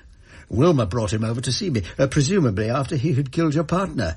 But we could do nothing with him. He was quite determinedly loyal to Miss O'Shaughnessy. Well, sir, Wilmer followed him back to his hotel and did what he did. That sounds all right. Now Jacoby. Captain Jacoby's death was entirely Miss O'Shaughnessy's fault. That's a lie. Tell me what happened. Well, Cairo, as you know, got in touch with me after his encounter with Miss O'Shaughnessy and yourself. He'd seen the notice of the arrival of La Paloma, and being a man of nice judgment, he guessed just what had happened, that Miss O'Shaughnessy had given the bird to Jacoby to bring here for her. Jacoby did not know what it was, of course. Mr. Cairo and Wilmer and I called on Jacoby and were fortunate enough to arrive while Miss O'Shaughnessy was there. In many ways, it was a difficult conference, but by midnight we had persuaded Miss O'Shaughnessy to come to terms, or so we thought. We set off for my hotel, where I was to pay Miss O'Shaughnessy and receive the bird, but en route, she and Captain Jacoby and the bird slipped through our fingers. How did the boat catch fire? That, sir, is something of a mystery. Wilmer had been trying to find the Falcon while we were talking in the cabin. No doubt he was careless with matches. Something was left smouldering. All right. Now about the shooting. Well, eventually, sir, we located Miss O'Shaughnessy's apartment. They were talking together. But Jacoby got wind of us and left with the Falcon by the fire escape, where he ran into Wilmer. He shot Jacoby more than once, but Jacoby was too tough to either fall or drop the Falcon. He knocked Wilmer down and ran on. So much for Wilmer. Go on. We persuaded, that is the word, sir, Miss O'Shaughnessy to tell us that she had told Jacoby to take the bird to you. It seemed unlikely that he'd live to go that far, and so we, persuaded Miss O'Shaughnessy to phone your office in an attempt to draw you away before Jacoby got there. Unfortunately, it had taken so long to persuade Miss O'Shaughnessy to cooperate with us that you had the Falcon before we could contact you. Oh, he's coming round. Wilmer, my dear. It's you. Yeah. It's off. Now listen, kid. If you come over here and start cutting up, I'm going to kick your face in. Well, Wilmer, I'm sorry indeed to lose you. I couldn't be fonder of you if you were my own son, but, well, if you lose a son, it's possible to get another. But there's only one Maltese Falcon. Wilmer, come here. I must... When you're young, you simply don't understand things. Bridget, I think it would be swell if you can see what you can find us to eat in the kitchen with plenty of coffee. Will you do that? I don't like to leave my guests. I'd be glad to. Just a moment, my dear. Hadn't you better leave the envelope in here? You don't want to get grease spots on it. Sam? It's still his. Here, sit on it if you're afraid of losing it. Oh, you misunderstand me. It's just that business should be transacted in a business-like manner. For instance, there are only 9 bills here now. What? There were 10 when I handed it to you. Well, Bridget? What do you mean? Miss O'Shaughnessy and I are going in the bathroom. And remember, I've got the guns.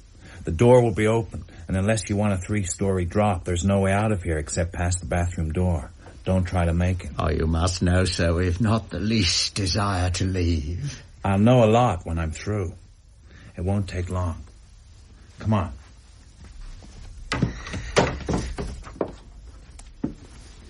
I did not take that bill, Sam. I don't think you did. But I've got to know. Take your clothes off. You won't take my word for it? No, take your clothes off. I won't. All right. We'll go back to the other room and I'll have them taken off. You would? I will. I'm not going to be held up by anybody's maiden modesty. It isn't that. I'm not ashamed to be naked before you, but can't you see? Not like this. I've got to know what happened to that bill. Take them off. Very well.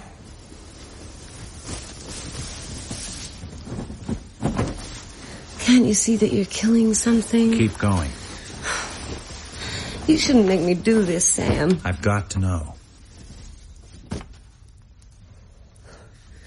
Well?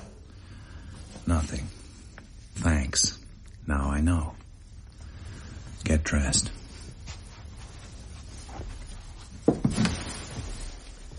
Find it? No, I didn't find it. You palmed it. I palmed it, sir. You want to admit it? Or do you want to stand for a frisk? There's no third way. But yet, sir, I believe you'd actually search me. I really do. You're a character, sir, if you don't mind my saying so. You palmed it. Yes, sir, that I did. Here, I must have my little joke every now and then, and I was curious to know what you'd do in a situation of that sort. I must say that you passed the test with flying colours, sir. It never occurred to me that you'd hit on such a simple way of getting at the truth. That's the kind of thing I'd expect from someone the punk's age. Look, Spade, I'm gonna... Gently, now, don't let him rile you. You shut your face. But, Wilma, I'm your friend. You keep away! What's going on? The course of true love. How's the food coming along, Miss O'Shaughnessy? I'll see to it now. Let's talk about money. Willingly, sir, with all my heart. But I might as well tell you that 10,000 is every cent I can raise. I ought to have 20. I wish you could. I'd give it gladly if I could. Of course, sir, you understand this is simply the first payment. Later... 15. Mr. Spade, I tell you on my honor as a gentleman. That's not any too good, but if it's the best you can do, give it to me. Very well. And now? We wait for our supper and for the dawn. Have you anything I can read, sir? How about the history of Alcatraz? It's good for a laugh.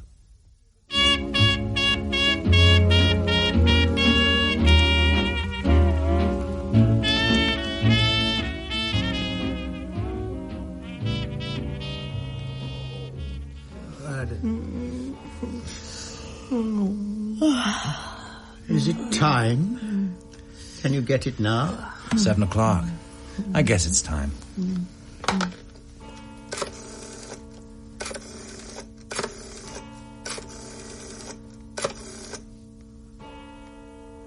Hello, Angel. I'm sorry to get you up.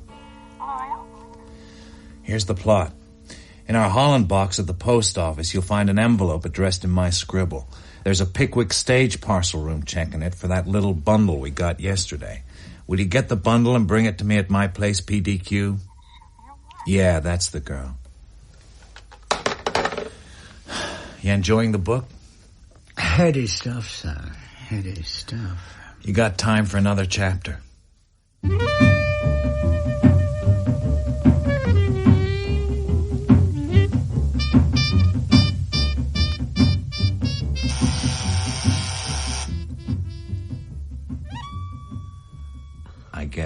sir. You don't mind if I go with you? You scared I'll run off with your precious bird? Just a precaution. Oh, here's a parcel. Thanks a lot, lady. I'm sorry to spoil your day of rest. It's not the first one you've spoiled. Anything else? No, thanks. Bye. Bye-bye.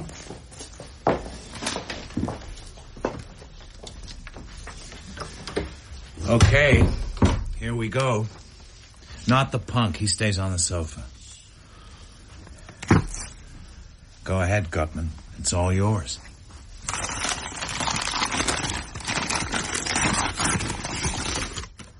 After 17 years, to actually hold it in my hands. Shouldn't we make sure? What do you mean? That it's the real thing. Perhaps you're right. If I scrape a little of the enamel off with the knife...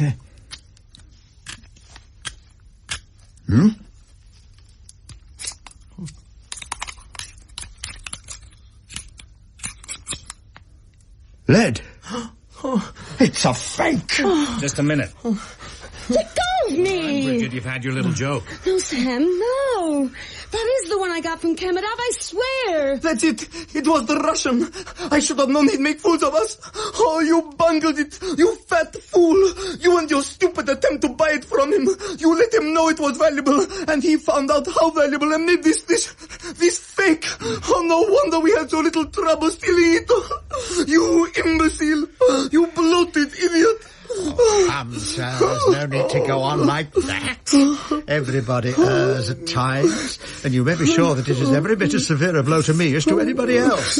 It's the Russian's hand, there's no doubt of it. No. Well, sir, what do you suggest?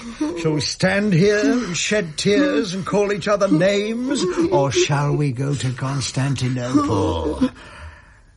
Constantinople? For 17 years I've wanted that little item. If I must spend another year on the quest, well, sir, that will be an additional expenditure in time of only 5 15/17%. I go with you. I go with you to Constantinople. Just a minute. Where's the punk? Oh. He must have skipped while you were shouting. Got clean away. There goes your fall guy, sir. Well, sir, I must say you're a fine lot of thieves. We've little enough to boast about, and that's a fact, sir. But, well, we're none of us dead yet, and there's not a bit of use thinking the world's come to an end just because we've run into a little setback. I'll have to ask you for that envelope, Mr. Spade. I held up my end. You got your dingus. It's your hard luck, not mine, that it wasn't what you wanted. Come now, sir, we've all failed, and there's no reason for expecting any one of us to bear the brunt of it. I hate to have to threaten violence, but I must ask you, sir, to return my $10,000. What a dinky little pistol. Okay. I'll keep one bill. That'll take care of my time and expenses. Very well, sir. Very well. And now we'll take our leave of you. Unless you care to undertake the Constantinople expedition with us. You don't. Well, sir, frankly, I'd like to have you along. You're a man to my liking. I'm sure you'll somehow manage the police without Wilmer. I'll make out all right. Well, sir, the shortest farewells are the best. Adieu. And to you, Miss O'Shaughnessy, adieu. I leave you the rara avis on the table as a little memento. Come, Cairo. Goodbye, Mr. Spade.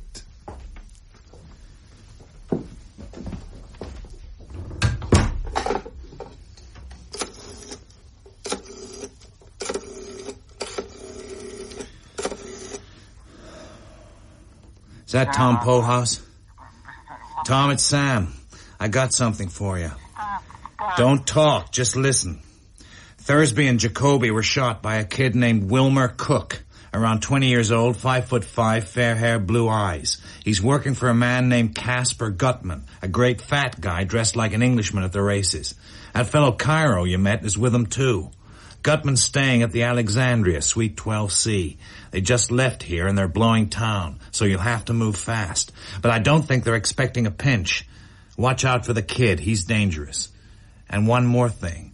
I think I got the guns he used. That's right. Now step on it. But aren't they going to talk? Sure they'll talk. We're sitting on dynamite. We only got minutes to get set for the police. Now give me all of it fast. Gutman sent you and Cairo to Constantinople. God damn you, talk. Yes, he sent me. I met Joe Cairo there and asked him to help me get the bird from Kemidov. For Gutman? No, not then. We thought we could get it for ourselves. All right, then? I was afraid that Joe wouldn't play fair. I got Floyd Thursby to help me. And he did. Well? Well, we got it and went to Hong Kong. With Cairo? We left him in jail in Constantinople. Something about a check. Something you fixed? Yes. So you and Thursby are in Hong Kong with the bird? Yes, and I didn't know whether I could trust Floyd. I met Captain Jacoby, and I asked him to bring the bird back with him. He didn't know what it was. And you and Thursby caught a faster boat. Then what? Then I was afraid of Gutman. I knew he'd find out what we'd done. I thought he might find me or find Floyd and buy him over.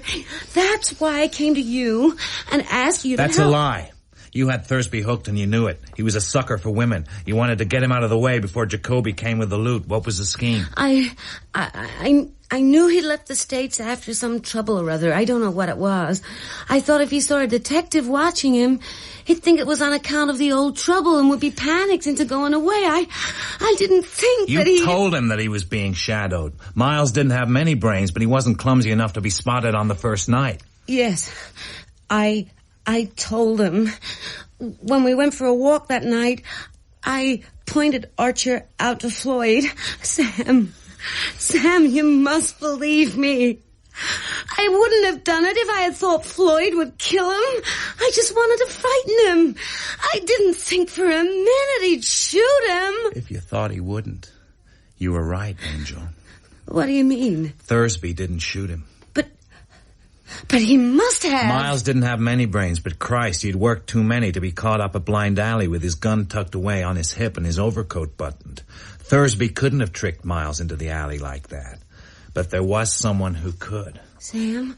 He'd have gone up there with you, sweetheart. He was just dumb enough for that. He'd have looked you up and down and licked his lips and gone grinning from ear to ear. And then you could have stood as close to him in the dark as you like and put a hole through him with the gun you got from Thursby that evening. Don't talk to me like that, Sam. You know I couldn't do a terrible thing like that. Stop it! This isn't the spot for the schoolgirl act. The pair of us are sitting under the gallows. Now talk! Why did you shoot him? I didn't mean to. I didn't really. But when I saw Floyd couldn't be frightened, I thought... That's a lie. You asked Miles and me to handle it ourselves. You wanted to be sure the shadower was someone you knew and who knew you, so they'd go with you. Yes, it was a lie. I can't look at you and say this, Sam. I knew Floyd wouldn't be easily frightened, but I thought that if he knew somebody was shadowing him, either he'd... I can't say it, Sam. You thought Floyd would tackle him and one or the other would go down. If Thursby was the one, then you'd be rid of him. That it? Something like it. And when you found that Thursby didn't mean to tackle him, you borrowed the gun and did it yourself, right? Yes, but not exactly. And you thought Floyd would be nailed for the killing. I thought they'd hold him at least until after Captain Jacoby had arrived with the Falcon and then... And you didn't know that until you heard that Thursby had been shot. Then you knew you needed another protector. So you came back to me, right? Yes, but... Oh, sweetheart, it wasn't only that. I would have come back to you sooner or later. From the first instant I saw you, I knew you were... Well, if you get a good break, you'll be out of San Quentin in 20 years. And you can come back to me then. What do you mean? I hope to Christ they don't hang you, precious, by that sweet neck. You're not going... I'm going to send you over, sweetheart. One of us has to take it. After the talking all those birds will do. They'd hang me, sure. You're likely to get a better break. If they do hang you, I'll always remember you. But Sam, you can't. Not after what we've been to one another. You can't. Like hell I can't. You knocked off Miles, you double-crossed Gutman, Cairo, Thursby. But you know, Sam, down in your heart, that I love you, Sam. I don't care who loves who. You've never played square with me for half an hour at a stretch since I've known you. You killed Miles and you're going over for it. I can't help you now, and I wouldn't if I could. Don't help me then, but don't hurt me. Let me go away now. No. I'm sunk if I haven't got you to hand over to the police when they come. You won't do that for me? I won't play the sap for you. Why must you do this to me, Sam? Surely Archer wasn't as much Miles to you was as a son I of a bitch. But when a man's partner is killed, you're supposed to do something about it. It doesn't make any difference what you thought of him. He was your partner, and you're supposed to do something about it. Then, as it happens, we were in the detective business. And when one of your organization gets killed, it's bad business to let the killer get away with it. Also, I'm a detective, and expecting me to run criminals down and then let them go is like asking a dog to catch a rabbit and then let it go. You're not serious. You don't expect me to believe these things are sufficient reason for sending me to the gallows? Wait until I'm through, and then you can talk. No matter what I wanted to do, I couldn't let you go without being dragged to the gallows with the others. Next, I've no reason in God's world to think I could trust you. You've got something on me that you could use whenever you wanted to. And since I've got something on you, I couldn't be sure you wouldn't decide to put a hole in me someday. But you can't. And what have we got on the other side? All we've got is the fact that maybe you love me, and maybe I love you. You know whether you do or not. Suppose I do, what then? Maybe next month I won't. If I send you over, I'll be sorry as hell. I'll have some rotten nights, but that'll pass. Listen, if that doesn't mean anything to you, forget it. We'll make it this. I won't because all of me wants to. Wants to say to hell with the consequences and do it. And because, goddamn you, you've counted on that with me, the same as you counted on that with the others. Look at me, Sam, and tell me the truth. Would you have done this to me if the Falcon had been real? And you had been paid your money? Well, a lot of money would have at least been one more item on the other side of the scales. If you loved me, you'd need nothing more on that side. I won't play the sap for you. Kiss me, Sam.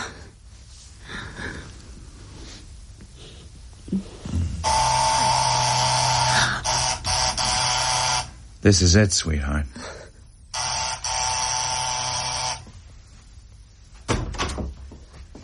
Hello, Tom. Dundee? Hi. You get them? Got them. Swell. Here's another for you. She killed Miles. And I got some exhibits. The boy's guns, the black statuette that all the hell was about, and the $1,000 bill that I was supposed to be bribed with. And what the hell's the matter with your little playmate, Tom? He looks heartbroken. I bet when he heard Gutman's story, he thought he had me at last. We got the story from Cairo. Gutman's dead. The kid had just finished shooting him when we got there. It looks like you're in the clear, Spade. Come on, lady. Let's go. Goodbye, Sam. Goodbye, Angel.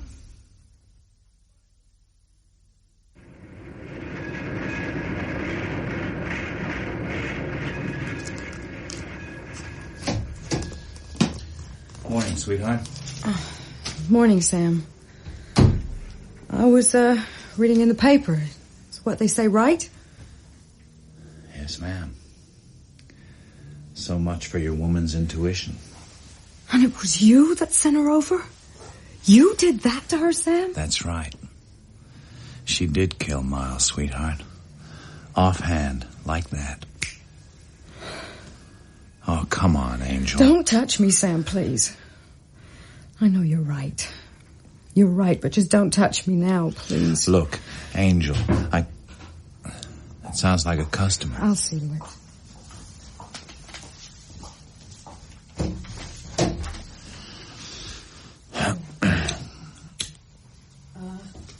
Ivor is here. Uh-huh. Well, what shall I do? Send her in, darling. Send her in.